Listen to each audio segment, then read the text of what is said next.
이태원 참사 이후 사고 현장에 흩어져 있던 희생자들의 유실물이 한 곳에 모였습니다. 찢어진 옷가지 등 수백 가지의 유실물들은 긴박했던 참사 현장을 그대로 전해주고 있습니다.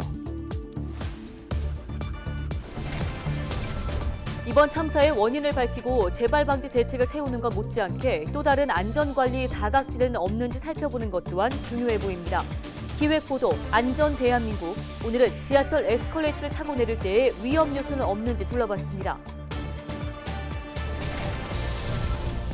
마을버스 적자 운영에 대한 대책 마련이 시급하다는 주장이 제기됐습니다. 버스 업체들이 경영난 때문에 버스 운행 횟수를 줄이면서 주민들의 불편이 커지고 있기 때문입니다.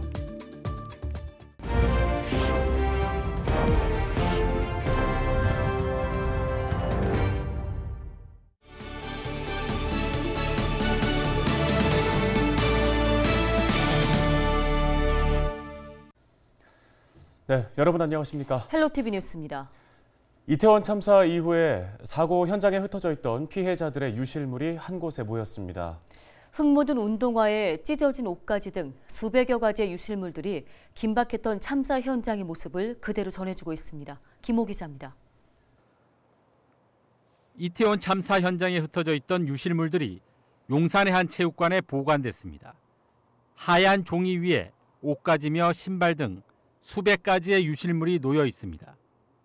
짝 잃은 신발, 흙 묻은 셔츠는 그날의 긴박함을 보여줍니다. 아내와 함께 참사 현장에 있었던 김다련 씨. 잃어버렸던 신발을 간신히 찾고 보니 죽음의 문턱에서 가까스로 목숨을 건진 당시의 기억이 머릿속에 스쳐 지나갑니다. 아내와 떨어지지 않게 손을 꼭 잡고 정신을 잃어가는 아내를 다독이며 버티고 또 버텼습니다. 저는 기절 안 했는데 와이프가 자꾸 눈을 감더라고요. 그래서 눈은 감으면 안 된다. 눈 감으면 이제 아무래도 호흡 같은 게 자기 마음대로 안 되니까 무조건 숨 쉬는 데만 집중해라. 이런 식으로 얘기를 해서 잘 버텨줬던 것 같아요. 20대 딸의 신발을 찾으러 온 어머니는 전치 4주의 부상을 입었지만 딸이 다행히 목숨을 건져 가슴을 쓸어 내렸습니다. 주변의 도움으로 간신히 살아 돌아왔지만 함께 간 딸아이의 친구가 숨졌다는 소식에 목이 맵니다. 제일 친한 친구가 죽었어요.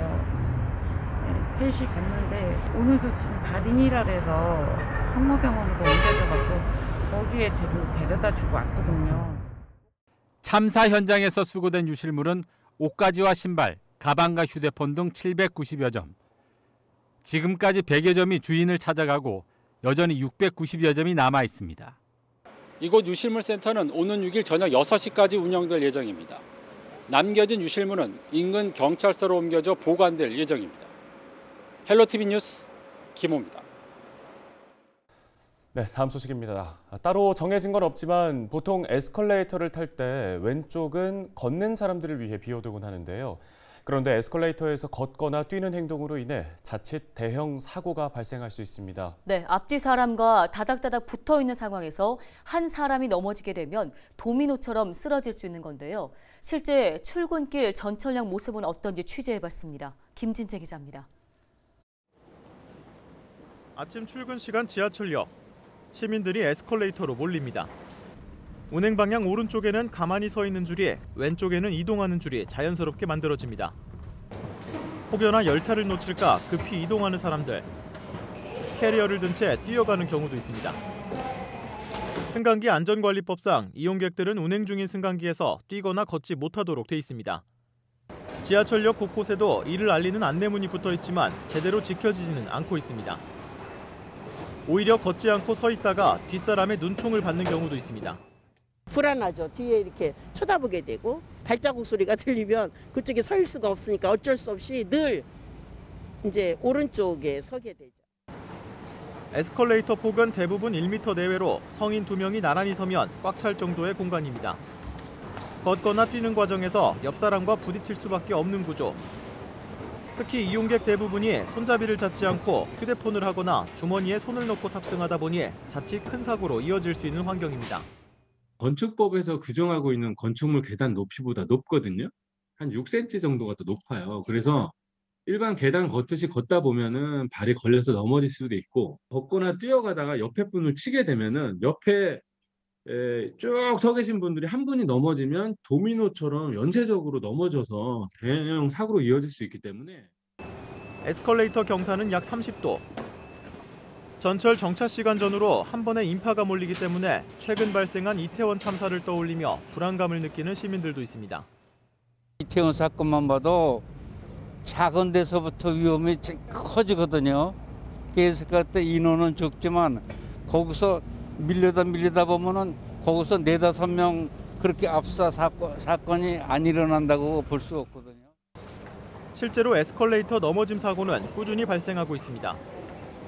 서울교통공사가 서울 지하철 내 에스컬레이터 넘어짐 사고를 집계한 결과 지난 2017년부터 약 5년간 발생한 사고는 모두 257건. 한 달 평균 4-5건 꼴입니다. 사고가 발생하면 우선 에스컬레이터를 멈추는 게 중요한데요. 에스컬레이터 끝에는 이렇게 누구나 이용할 수 있는 비상 정지 버튼이 있습니다. 다만 갑자기 운행이 멈추면 이용객들이 넘어질 수 있기 때문에 버튼을 누르기 전에는 미리 손잡이를 잡아달라고 안내해야 합니다. 무엇보다 사고를 예방하기 위해서는 에스컬레이터를 탈 때 걷거나 뛰는 걸 자제하고 양쪽에 있는 손잡이를 잡아 혹시 모를 상황에 대비해야 합니다. 헬로티비 뉴스 김진재입니다.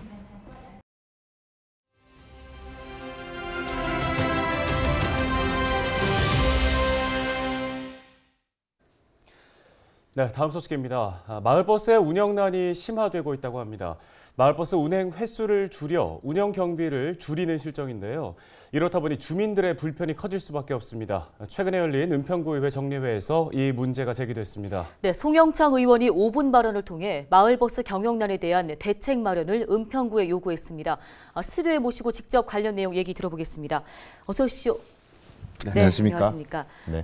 저희 앞서 얘기를 나누기 전에 좀 이 얘기 먼저 해봐야 될 것 같습니다. 이번 참사 관련해서 안전 대책이 얼마나 중요한지 다시 한번 확인을 할 수 있었는데 우리 지역에서도 사실 인파가 모이는 축제가 많이 열리지 않습니까? 좀 안전 점검에 대한 대책이 좀 필요해 보일 것 같은데 어떻습니까?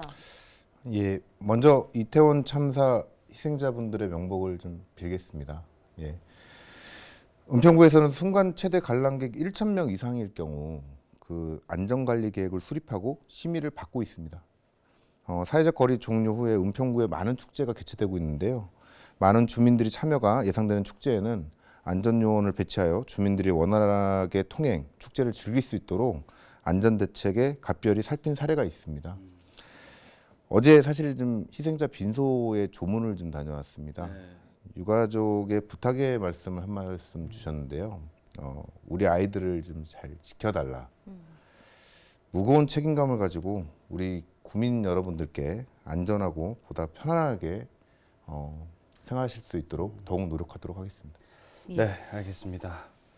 자, 그러면 조금 전에 좀 말씀을 드렸던 이제 마을버스 얘기를 좀 해볼 텐데요. 사실 코로나19 이후에 마을버스의 운영이 굉장히 어려워진 걸 저희가 다 알고 있지 않습니까? 근데 거리두기가 조금씩 풀리면서 승객 수도 다소 좀 회복이 된 걸로 알고 있는데 또 지난해 마을버스 지원 조례까지 만들어졌는데도 지금 운영 상황이 굉장히 좋지 않은 건가요? 네, 맞습니다. 은평구 마을버스는 4개 업체 41대 버스가 11개 노선으로 민간이 운영하는 민영제로 운영하고 있습니다. 코로나19 발생 이후 마을버스 이용수는 30% 이상 감소하였습니다.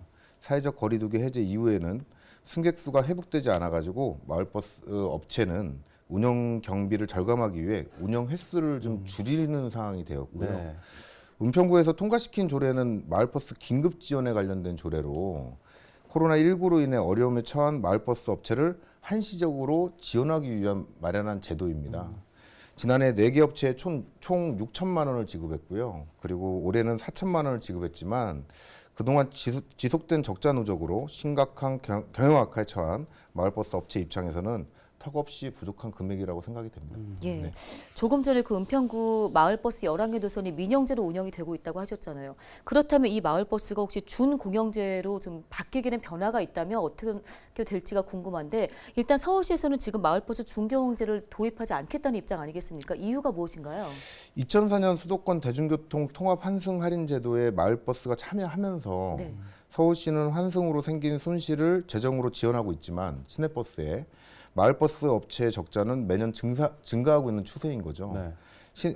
서울시가 마을버스를 준공영제로 전환하지 않는 이유는 마을버스 손실금 전액 지원하게 되면 재정 부담이 더 높아진다고 생각이 됩니다. 그렇지만 민영제라는 이유로 지하철이나 시내버스가 닿지 않는 주민들의 공공교통복지 수단으로 인식되고 있지 않다는 것이 저는 문제라고 생각이 들고요. 중공영제가 도입된다면 마을버스도 시내버스처럼 손실금 전액을 지원받아 업체의 경영난 해소 및 종사자 처우 개선을 통해 안정적인 대중교통 서비스를 제공할 수 있다라고 생각이 듭니다. 예. 네, 마을버스 역시 공공의 교통복지라는 인식이 좀 필요하다는 말씀을 주셨고, 자, 이 밖에도 좀 주민들의 교통권, 또 이동 편의권이 향상되기 위해서는 어떤 대책들이 더 필요하다고 생각하시는지요? 마을버스 업체의 재정 건전성이 우선 확보되어야 안정적이고 지속적인 서비스가 제공될 수 있다라고 생각이 듭니다. 그러기 위해서는 마을버스 중공영제 도입은 서울시와 마을버스 업체 간에 지속적으로 논의해야 될 과제라고 생각이 듭니다. 중공영제 도입이 아니더라도 서울시, 자치구, 시구의회에서 다각적으로 마을버스 문제점을 논의하고 협력해서 주민분들의, 시민분들의 교통 이용권 향상을 위해서 최선을 다해야 된다고 생각이 듭니다. 예. 네, 알겠습니다. 오늘 말씀은 여기까지 듣겠습니다. 은평구의 송영창 의원이었습니다. 고맙습니다. 고맙습니다. 네.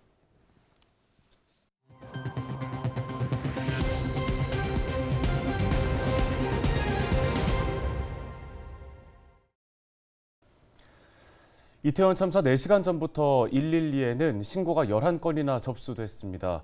압사당할 것 같다, 일방통행할 수 있게 통제를 해달라는 호소의 목소리였는데요. 네, 절박한 목소리를 귀담아 듣고 경찰이 즉시 출동했더라면 소중한 목숨을 살릴 수 있진 않았을까요? 유가족들에게 깊은 위로의 말씀드리며 뉴스 마치겠습니다. 고맙습니다.